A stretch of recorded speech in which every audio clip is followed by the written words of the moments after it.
your manual dexterity has to be extremely high. Yes. So you're looking at things on a screen. You're reacting, and sometimes you got like 10 milliseconds to react. Yeah. These are like real-time video games, and a lot of the kind of things that I'm interested in making are not real-time, although a lot of people really prefer this sort of type of game. I like games that require a lot more thoughtful thinking about all the different possible actions that you can take at any given moment, and being able to think ahead in terms of what is the correct or best or largest probability of success action that you take next in a very incremental and quantum fashion. But this is just me, because I mean, with exception, there's certain games that I enjoy or have enjoyed in the past that are real time, such as Monster Hunter. Or, I mean, with exception, there's certain games that I enjoy or have enjoyed in the past that are real time, such as Monster Hunter or Call of Duty, Black Ops, Super Smash Brothers in its various forms, different fighting games. But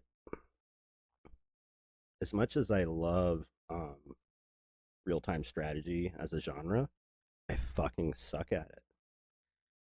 A lot of it's due to my lack of manual capability with this guy over here.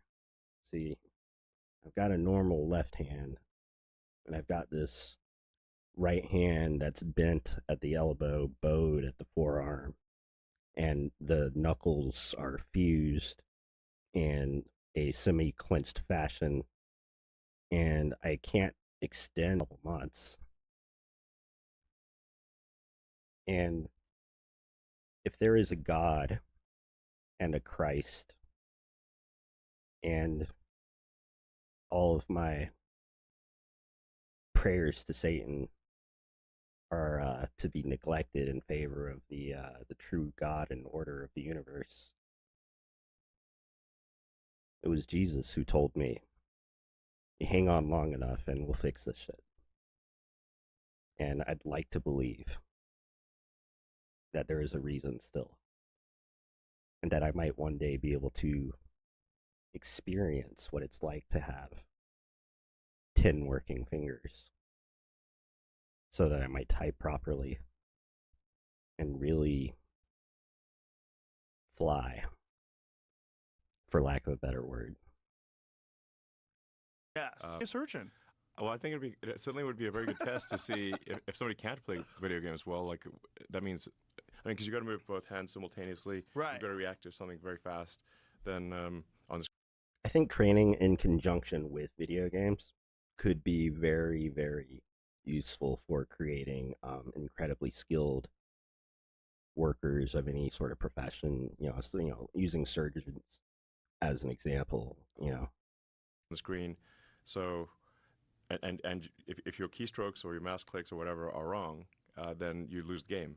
Right. So, if somebody's has a good rank in video games, I would say that their manual dexterity must be extremely good. Well, see, and he's still operating off the assumption of how video games have to be. well, it's so Their fine hard. motor skills have to be excellent. If you think Depends on the game. about like StarCraft or For instance, Quake, wait, Now, this manual dexterity task aside, I was, at one point in my life, within the top 100 players of Beatmania 2DX in the United States, which is nothing to be shaken a stick at, I feel like. I don't think most people could get to that point, even with two working hands. And I managed to do it with one good hand and one hand that needs a little help. way back in the day, I was one of the world's best Quake players. I know we talked about this. Yeah. I loved Quake. Yeah. I'm The guy who signed my diploma was also one of the best Quake players, apparently. my final semester in college, I probably put more time into Quake than all my college classes. When I was on news. See, towards the end of college, I put a lot more time onto Super Smash Brothers Melee than a lot of other games. I think that your brain is working well, but it isn't. Yeah. You play the video game and you're like, you suck. So It's true. Towards the end, after you've been doing Monster Hunter for a few hours, Like, you literally start fucking up more, and you realize that you gotta stop playing for a while and go to bed. Um, you'll start making simple mistakes that you normally wouldn't make when you're playing like in a clear state. Um, this is true for a lot of games actually. Like you experience mental burnout and fatigue in the same way that you can experience doing real physical activity. Absolutely true. Okay. Yeah, you're putting it under stress. Yeah, Yeah. you're really stress testing it. You stress test it, and Yeah. because like sometimes like, oh, I think I'm fine, but then you play the game like, okay, I'm like 10% below what I should be. That's how I feel about workouts, for Yeah. sure. Like, Actually, I'm gonna lift weights while I listen to this. This is a great idea. that's how I knew I had COVID, or I knew everyone in my family had COVID, and I felt was weaker. trying to not get COVID, and so I was working out. I was like, something's up. Like, I felt fine normally, but Right. then during exercise, I was like, okay, I can tell there's something wrong here. Is creatine naturally occurring in like steak or? Yeah, it's like naturally occurring in meat, I think. I think that's where it's coming from. I think it's primarily an animal-based thing. Yeah, but Like I did switch to like steak and eggs for breakfast, and I found that's like a power up. oh yeah, Yeah. yeah. Well, we're all That's a delicious fucking power up. Damn, steak and eggs. One of my favorite meals was steak and eggs the night that I came back as a teenager from the Virginia Beach Amphitheater, having seen Creed and Seven Dust perform live when I was 13 years old. And that night, my friend's mom took us to IHOP, and I got steak and eggs. And then we played hooky the next day. We didn't go to school. And then the day after that, we went back, and everyone was like, "Where'd you go?" And we were like, "Oh, we went to a concert over the weekend." all overrun with carbohydrates. Yeah, totally. And you do like carbohydrates make this big crash, the rise and the crash, totally. the rise and the crash. Professional, just maybe they're just like vegetarians or vegans or whatever. Ideological interest. Ideological reasons. See, Maddox is probably gonna hear this and go, "I was talking about this shit over a decade ago." He was talking about how for every animal you don't eat, I'm going to eat 3. And the whole point of this was that vegans think that and I think that might actually been a separate article, but the whole point was that vegans think that it takes less energy to grow plants an equivalent amount to raising a similar amount of animals for meat. And there is this kind of, especially when they bring up the carbon discussion, there is this. And then there's the fact that we know that there was agents in the crowd that were agent provocateurs that were encouraging people to do illegal shit. Yes. We know that for COINTELPRO, government-controlled opposition. a fact. This is not that. It was always Doing down if we don't. This is just an example of what the DoD can do. so it's illegal to hire someone who's not an American citizen. What SpaceX is considered an advanced weapons technology. So it's Okay, yeah. Now, this is an interesting talking point. SpaceX, naturally, as a rocket company, as a fucking, competitor or, adjunct to like NASA, right?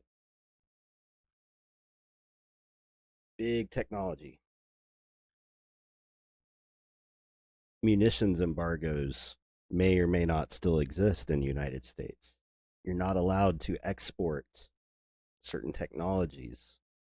And as such, it would make sense that one would require one to be an American citizen in the process of working for this sort of company. Whether the women like it or not, I'm going to do it. Yeah. When he was saying that, they were trying to say that he was taking away women's right to choose. Yes. Whether women like. Yeah, see, this is exactly the problem, is that the messaging gets twisted. You hear someone say something in an authentic fashion, and then the opposition decides to cherry pick certain sections of that quote in order to misrepresent the opposition and try to say, oh, they said this, when they didn't actually say that, even though they might have used certain words. The meaning was twisted completely out of context. Like it or not. Like, that's not what he was saying. Absolutely. He was literally talking about protecting them from dangerous people that are sneaking in through the border. Yes, exactly. They'll take like not even a full sentence, like a half a sentence from Yes. and then they'll push it on every ad, every speaking event, every And it gets media. repeated on the news. Yes. This is what's crazy. They'll talk about it on these news. actually have to fight at the front lines should think twice about going to war. Oh yeah, I remember that fucking quote too. It's just one thing after another lately. The Liz Cheney thing. Oh man, that was funny. Um he didn't say that she should be shot. He said that she probably wouldn't like it all that much if she was given a rifle and put on the front lines. So, it's to suggest that, if you're for the war, then perhaps you should be capable of fighting in the war, right? Exactly. Like it's easy to go to war. It's easy to be a warmonger if you don't have to risk dying at the front lines. Like basically it's fucked up if people are having like fancy dinners in Washington D.C. While people are being slaughtered in trenches. Amen. A fucking man. It's like you're not feeling the pain, Earth, Yeah. and you can't find it. Yeah. Not only that, it wasn't like, trending. Bullshit. It wasn't trending. Okay, so now they're running with this too, and here's the thing. The minute that I saw Michaela Peterson crying about YouTube, quote, censoring the Joe Rogan interview with Trump, I immediately went to YouTube and did a search for JRE Trump. And all I had to do to get the video to appear as the top listing was to change the sorting algorithm.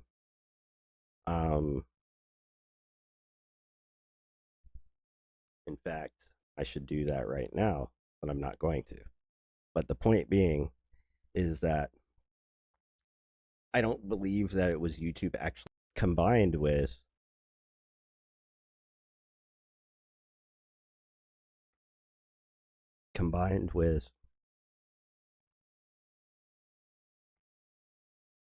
apparently people were filing bogus reports on the video in order to kind of de-rank it, or kind of push it down in the algorithm.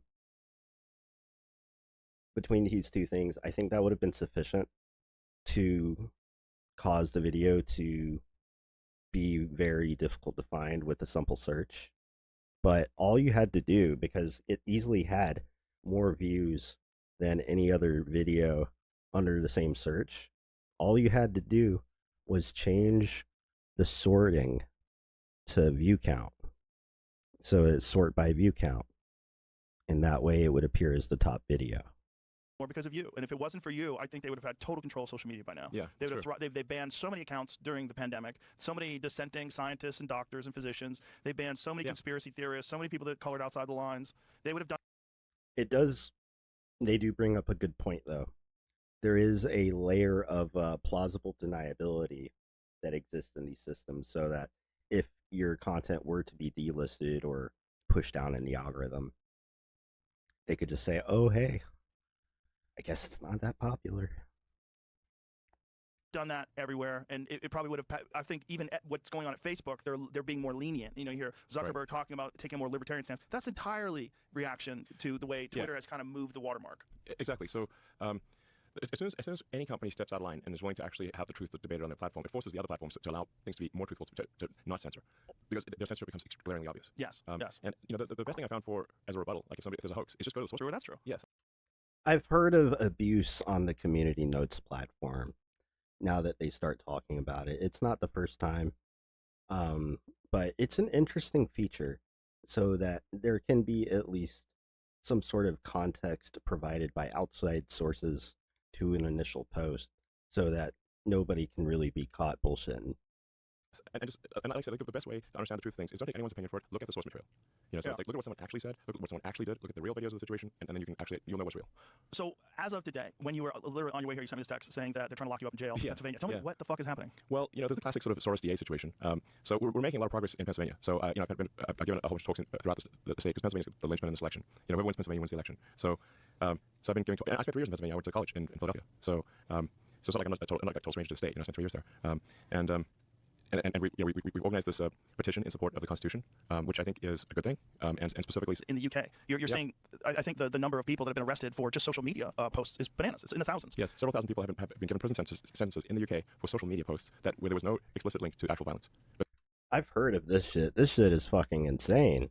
How are you gonna have police show up at your door saying, "Oh, you're going to jail over a Facebook post"? That's fucking crazy. And like bomb threats and stuff are one thing, right? But like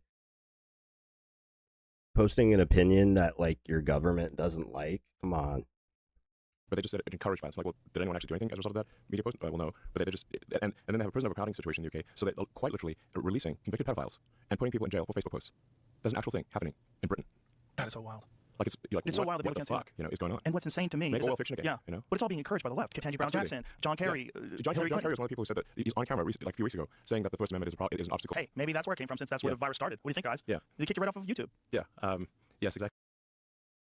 That really bothered me, right? Like all of the attempts at suggesting that a thing happened or didn't happen or happened in a certain way was sufficient for you to get your channel nuked and your ability to, you know, proceed on the like the entire reason that all of these like alternative social media platforms popped up is because of the censorship and oppression that has existed in the past, right? Like whether or not it's still as big of a thing now may be, you know, up for debate, but it certainly is and was a big thing at one point, especially at the beginning of the pandemic. Exactly. It's like this next level. Well, it's this. And I lost my mother to it as well. And for the last 3 years, my sister and I had been taking care of our grandmother, whom my mother left behind to die in Florida. It was honestly a very difficult time for a lot of different reasons. My grandmother was not in good health, and we watched a slow decline during that time. You know what the government gave us to help out? They covered the cremation expenses, which were about $3,000 or so. So we didn't have to you know, pay out of pocket to have our mother cremated. They wouldn't even cover our hotel expenses or our gas for a lot of different reasons. My grandmother was not in good health, and we watched a slow decline during that time. You know what the government gave us to help out? They covered the cremation expenses, which were about $3,000 or so. So we didn't have to you know, pay out of pocket to have our mother cremated. They wouldn't even cover our hotel expenses or our gas expenditures in order to drive over to Florida to pick her ashes up. We had a lot of work that we had to do to get grandma over here to Texas. And I'm still working on the emotions from months ago. Actually, it's coming up on 3 months. Still feels like yesterday. She's right here though. And every time people talk about the coronavirus, talk about COVID-19, I think about all of the things that I've been through. All of this stuff. I mean, you know, they'll talk about like the death rates and it's like, oh, it's so low or whatever. But how many people do you know that actually have someone in their lives that died? Or how many of you know someone who's died from COVID-19 personally? The psyop was fascinating to watch people step. I actually caught coronavirus after I got my initial 2 Pfizer shots. Because the last conversation I had with mom while she was alive, 2 weeks before she died, was after having spent about 6 months doing personal research on the vaccines and letting people beta test them and try them out for me. I made the decision because, as a lifelong asthmatic and someone who's not in the greatest of health or anything like that, decided that, I should probably protect myself, and that if I were to get the Pfizer vaccines, it's probably not that big of a deal. And sure enough, when I actually caught corona,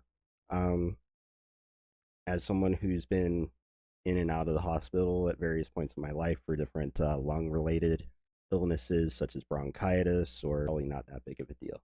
And sure enough, when I actually caught corona, as someone who's been in and out of the hospital at various points in my life for different lung related illnesses such as bronchitis or pneumonia or asthma attacks and things like this, I had 0 symptoms. I rode through the 2 weeks with corona on vacation. Like, absolutely nothing bad happened to me. And I'm very thankful for that. I didn't get the boosters though. I think there's like 4 boosters deep now, and I'm well behind on that shit. But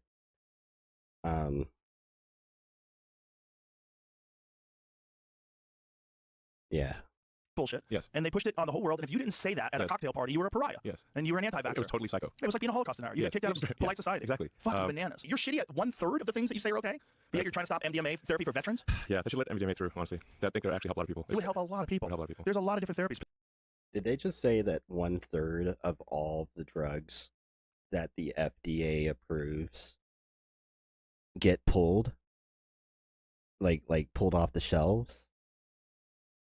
Are you fucking kidding me? And they won't admit to the medical benefits of marijuana? And they expect us to trust them in their judgments. Specifically psilocybin, ibogaine. The fact that you have to go to Mexico to get ibogaine therapy for veterans. So many guys I've talked to have gone over there, and it's like completely giving them a clean slate, refresh their mind, and totally new perspective on life, alleviated depression, cured addictions. Illegal. Illegal. OxyContin, go get it. And I know some people who like their life is ruined by OxyContin.